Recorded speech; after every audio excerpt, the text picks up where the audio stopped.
Konami Studios. Strange Adventures, issue number 8. We're getting to the end of the book. We got a couple more issues left. Man, this has been a fun read, and I'm really enjoying this issue too. So I'm going to start, as I do with most of these, I'm going to start with the stuff in the past, and then we'll get to the present day, because I like seeing how they tried to weave the narrative to make sure each time gets its due and how it connects to the other timeline. This one, to me, I saw what they were going for, and I think it sticks the landing for the most part. This issue was really interesting, really creative in a lot of interesting ways. The artwork remains flawless, the writing remains very good, surprisingly good as compared to some more contemporary stuff we've seen from Tom King.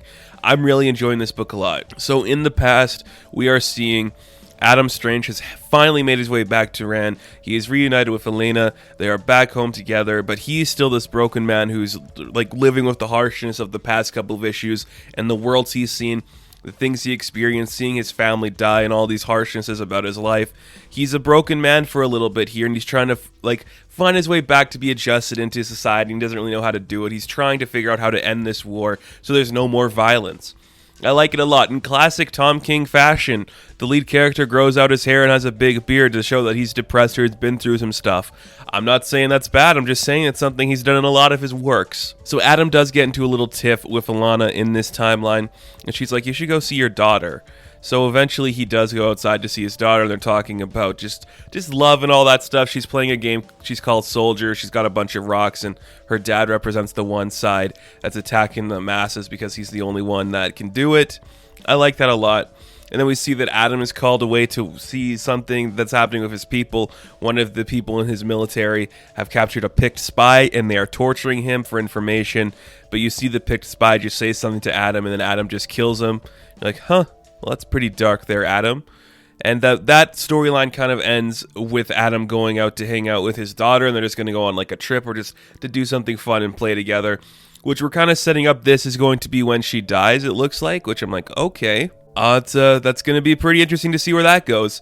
Very curious to see how it's going to go. I'm really liking it so far. This timeline of the past, I think it's the least interesting of the two storylines, but I also like seeing how it relates to the present day, and all this idea is just about how this entire war and this entire battle has just pretty much broken Adam to the point where he's not going to heal or be his fullest self again, and maybe that's affected him in his life going forward, and we see how that makes things different in the present day.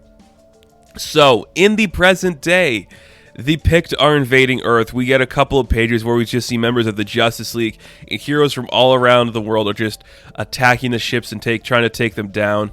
You see Batman's got a plan. He needs to get the Flash to Phoenix in order to save something there. So the Flash is running as fast as to get there, but it's too late. There's too much destruction, and all of Phoenix is lost. There's nothing that can be done to stop them from the Pykkt.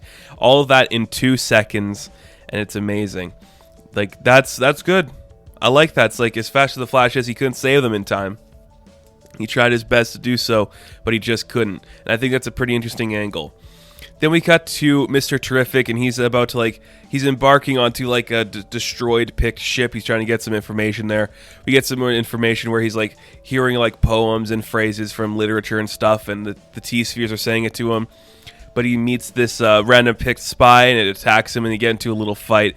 And it looks great. I love the colors in here of the blue on the red, and how it changes with each punch or with each look when they attack each other. I think that looks really cool. It makes the book just stand out a little differently. I'm really enjoying that. So, again, Michael's just showing how smart he is. He's talking in the Pykkt language, you're using this certain form of dialogue that you can learn at this university that takes a long time to study, but I mastered it pretty quickly. I also know that this stab wound isn't going to kill you, so you might as well start talking. So you see Michael drags the Pykkt spy out of the ship, and Batman's standing out there I guess we analyzed the same data, so what do you think's going on here? I like this issue a lot because Batman is not the smartest guy in the room. That makes me very happy, because we get a scene where Batman's trying to talk in the Pykkt dialect, but it doesn't come off really well. It's obviously he's not good at it.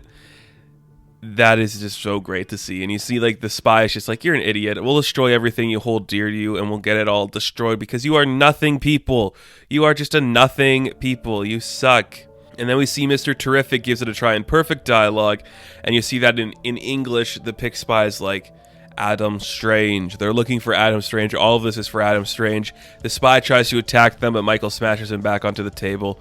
He's like, I can do this all day, man, so why don't you just tell me what's going on here? And, and this idea, too, I like this a lot, because Michael has went to Ran. He has experienced the culture. He's seen the war they are fighting. He's been a part of all of this and seeing everything involved in it.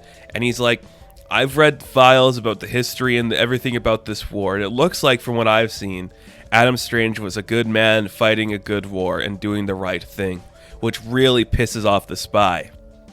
But the spy is like, no, Adam Strange slaughtered my people. Like, he is a murderer, a monster. He committed more genocide than you will understand. That's why we're attacking this planet and bringing you people to justice, because all of this is for Adam Strange. And you're like, damn, I like it. I think that's pretty cool. And we end the book seeing that Adam Strange is in, like, what is this, like a butcher shop or something, just surrounded by some deceased bodies. I'm assuming they're like pigs or something. But we get some confirmation from Batman that the second wave of Pykkt airships has entered the atmosphere and are making their attack. Cool.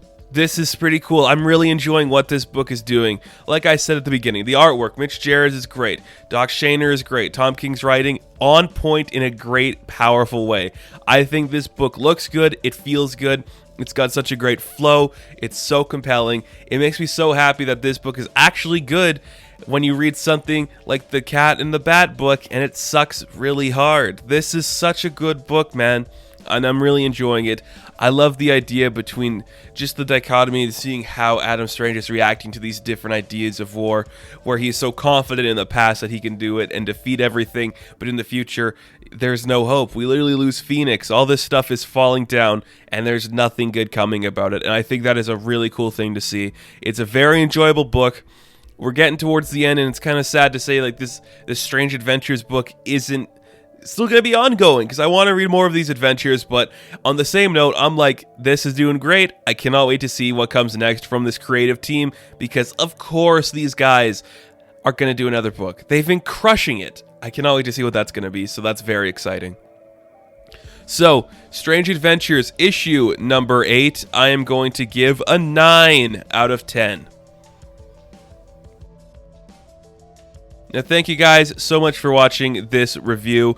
Be sure to like and subscribe to the channel. As always, you can check me out on Instagram, Patreon, Twitter, all that good stuff. And I will catch you in the next one. Have fun, stay safe, good luck.